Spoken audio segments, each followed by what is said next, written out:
il a perdu, c'est tout. C'est ça. mais là boo jugee ci combat bu mel nii en tant que ligue bi mu nekk muy One Championship ndax boo jugee ci combat KO ndax dañ lay bàyyi nag automatiquement rek nga débarquer ñëwaat Sénégal pour préparer. fàtte leen combat wu bu fekkee ne sport la ñuy wax fàtte leen bu doon même CNG day appliquer sport fàtte leen combat wu Makan Mbeng bii teg leen ko ci suuf. teg leen ko ci suuf fàtte leen il a pris un KO quand tu prends un KO au minimum tu vas prendre 30 jours des fois 2 mois c'est ça la réalité c'est ça. ñi fi wax naan coach a eu du respect pour Reug Reug man j'ai travaillé avec Reug Reug dans ce combat là Reug Reug moom kenn du ma wax ne ma amal respect ci Reug Reug ou pas Reug Reug buñ ko fiy geeral maa koy geeral bu dee jàppale maa koy jàppale kon noppi leen xam naa li may wax il a perdu sportivement c'est juste ça y a rien d'autre du ma nangu nag kenn di ñëw naan ma ah non c'est-à-dire Reug Reug c'est bien entraîné mais c'est-à-dire dafa gaañu woon man loolu en tant que sportif du ma ko nangu ah ni ma koy bañalee yeneen mbëri noonu laa koy bañalee Reug Reug lu ma far il faut se dire la vérité Malekin a été à la hauteur et il faut l'accepter du question blanc la rek warut am doole wala amul xam-xam non il a été à la hauteur Reug Reug daa perte day muñ préparer jowaat ñëwaat muy 1-1 donc danañ jéem a jëm chercher ji le 2-1 tout simplement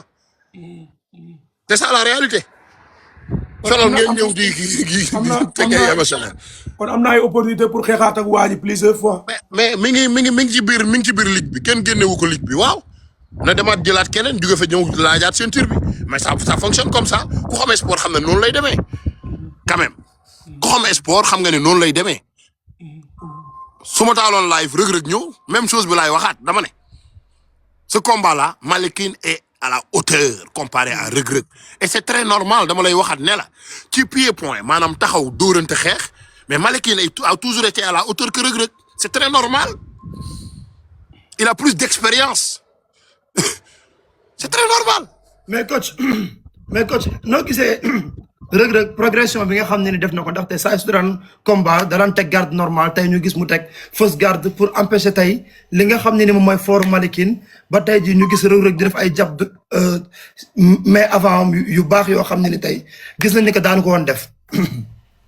moo tax ma ne leen da ngeen nekk en retard moo tax parce que si vous regardez les entraînements de Reug Reug da ngay comprendre ne oui il y a un avancement certes si vous voyez les combats de Reug Reug du début jusqu'à maintenant da ngay gis ne y a toujours un avancement mais dama lay waxaat ne la lu mu am avancement Malekin a plus d'expérience gars yi sax ñu naan la Malekin jël na retraite am ça veut dire quoi il a plus d'expérience que Reug Reug Malekin il s'est battu amateur semi-professionnel et professionnel muy 3 cases yu bokkul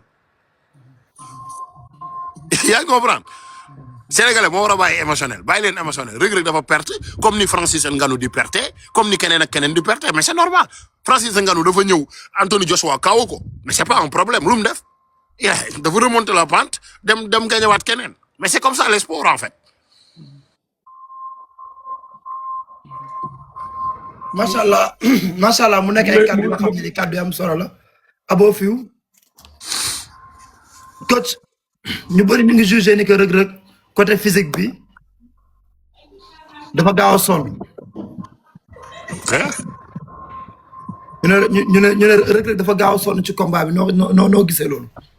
mise à part mën nañ ko gagné nañ ko et tout parce que condition physique waa ji moom moo nekkoon toujours di attaquer premier round deuxième round troisième round aussi ba keroog ñu koy kaw. xam nga moom laa lay wax dama lay wax ne la boo faussé sa gameplay défense ngay mën a nekkee défense et défense dafa metti défense da lay empêcher ngay respirer ni nga war a respirer défense dafa metti si tu es en défense c'est très dur parce que ki waa ji nga xam ne ni tey ci game plan moom moo am côté attaque bi moom am na assurance ak confiance boo xam ne ni li muy def dana ko mën a générer dara waaye ki nga xam ne ni mi ngi nekk en défense xamut na lay defee compteur day def benn compteur bàyyiwaat defaat benn compteur bàyyiwaat donc ça veut dire quoi moom gisagut perception bi ko war a mën a permettre tey mu exploiter loolee donc c'est trop dur nga nekk en défense ba pare bëgg a compteur donc du question conditioning parce que ñi lay wax ne la Reug Reug problème condition yëpp boo leen waxoon jug leen ngeen wéq gauche droite 1 minute duñ ko def kon nañ noppi après combat wu Reug Reug ñi ci waxutoon ñëpp avant dañoo war a noppi c'est ça mais nag coach nag libre à quiconque tey jii ni mu joxe xalaatam. non moom laa lay waxaat encore moo tax ma ne la xam nga tey bu fekkee ne non du question libre maanaam booy libre da ngay utiliser sa xel tuuti en fait préparation au combat préparation au Reug Reug est-ce que on a déjà parlé de préparation au Reug Reug ndax nit wax na ci tu sais pas c'est après le combat que tu veux juger combien de rounds waxal ma gars yooyu ñu def 5 rounds jug dóorante 5 rounds kese mais arrêtez combien de rounds qu'il a fait combien de rounds Reug Reug bi mu fiy njëkk a xeex ak Malakin ñaata round la defoon complet 5 rounds complet alors là vous parlez de conditioning mais ça va quand même na gars yi indiwaat tuuti c'est que cerveau yi quoi c'est pas normal on parle de ça mais coach da nga ne Reug Reug dafa raté game plan am lan la waroon doon face à Malakin. xam nga tey raté game plan dama bëgg gars yi comprendre benn affaire mooy mën ngaa ñëw ne tey stand up nga war a gagner wala ñëw nga ne tey on the floor nga war a gagner. wala nga ñëw ne s'il te plaît coach soo waxee stand up on the floor et tout doo ñu ko tekkil tuuti en wolof ngir waxtaan bi gën a mën a leer s'il vous plaît. waaw maanaam stand up bu ñu ko waxee mooy tey waa ji game plan am lépp ci kaw la war a gagner maanaam boxe la ko war a gagner wala muy taay la koy gagner mais up lay doon du doon baax. ça veut dire li ngay utiliser suuf bëriwul lépp ci kaw nga koy gagner comme John Jones ni mu daan def bu doon xeex lii gagner combat bi yëpp ci kaw la ci footwork déplacement pas utiliser sa boxe en haut ba nga faible mu soog laa finir en bas léegi bu fekkee ne Reug Reug dafa ñëw ne affaire bi day fekk si Malakin ci li nga xam ne ni mooy fooru Malakin muy le boxing bu fekkee ne Reug Reug mënut a toucher Malakin ci boxing à ce moment là mi ngi dépenser énergie inutile. léegi énergie inutile boobee bu Reug Reug demee ba shoot ci 4e round bi mu leer na shoot na kon garde bi dootu fa ne maanaam mouvement yi head movement yi dootu fa nekkati donc c'est très normal Malakin éliminer ko maanaam li may wax ni c'est que en fait maanaam ku musul yëg ci ring wala xamoo vraiment domaine bi ni muy doxee doo gaaw a comprendre bu mu la on the flow mooy ñi nga xam ne ci mel ne Habib day utiliser li nga xam ne mooy lutte Dagestan bi maanaam ci la lay vider sa coffre. ban fànn côté émotion. ci conseil yi wala. non encouragement la. non pas conseil pas encouragement maanaam ma ñëw tey ne combat bi sama combat la nga commencé tak première minute deuxième minute affaire yi xaw commencé faussé maanaam gis nga sa point d'interrogation premier round bi moo ma toog ko tu le perds te ay champion ñoo koy def Francis Ngannou da koy def Floyd Mayweather da koy arrivé perte premier round perte deuxième round rattrapé wu 3e 4e 5e 6e round moo tax affaire yi di serré des fois mais li may wax daal mooy pour Reug Reug continue comme ça c'est ça le sport des fois yaay kawo nit ñi des fois ñu kawo la noonu lay demee c'est ça le sport bu ci kenn nax maanaam gars yi ne Reug Reug était émotionnel à la fin mais c'est normal frérot c'est normal est-ce que Reug Reug bu dépendre du Sénégal rek du mës a gagner combat c'est très simple bu dépendre du Sénégal rek Reug Reug du mës a gagner combat MMA yi wax jëf ne rek maanaam xam nga bëri ko bu nekkee ci mbartal da ngay muñ rek